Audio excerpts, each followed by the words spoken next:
Changing topics again, our audience has produced a number of questions asking our candidates about their perspective on the environmental responsibility of the City of St. Paul. Chris Coleman, if you would please be the first to address the question, and please address your perspective on the value versus the cost of recycling, encouraging your citizens to do it and offering the opportunities to do it.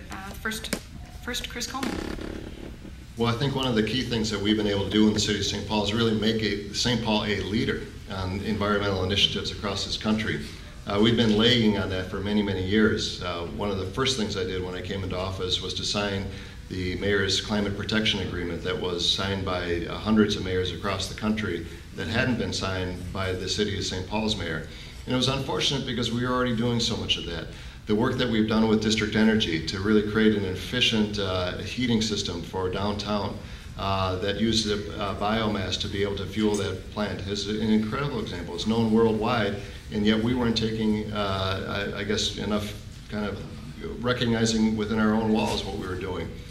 We put together a sustainability coordinator in the City of St. Paul. What that has allowed us to do is to look at every building in the city, including this one, including every rec center, every library, every building in the Public Works Department, to figure out how we can invest some money up front so that we can save money in the long run.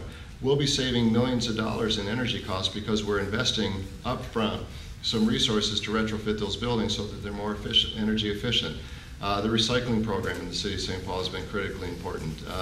Unfortunately, it's difficult right now because the cost of the recycled goods, there's not much of a market for it because of the economic recession, but we will continue to sustain that.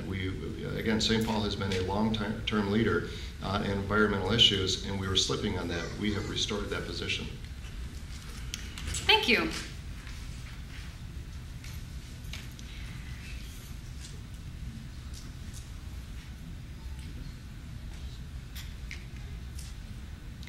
EvaNg, if you'd be the first to address the next question. Oh, I haven't addressed this one. Oh, I apologize. I'm sorry. Same question. For you to invite me.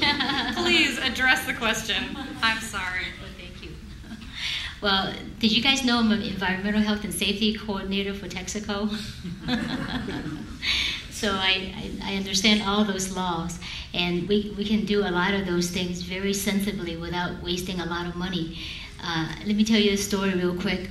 When I went to Seattle, that plant was out of date 50 years, and we were a Superfund site. So I've seen everything: asbestos, soil remediation, stormwater release, all of that. You know, when I got there, we had 9 years negotiating a stormwater discharge permit. 9 lawyers were involved, 9 managers were involved. And they gave me a pile of paper this thick. They said, here are all the calculations, go to it. And, you know, I looked at all the calculations and I said, my gosh, this is a bunch of hooey. You know, they spent all this much money and cannot get a stormwater discharge permit. So I just made 2 phone calls down to Olympia.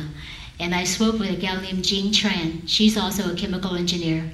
And she and I spoke, and I said, could I come down and see you, Jean? She goes, sure. And I asked her, what do you require of us in order to get this permit?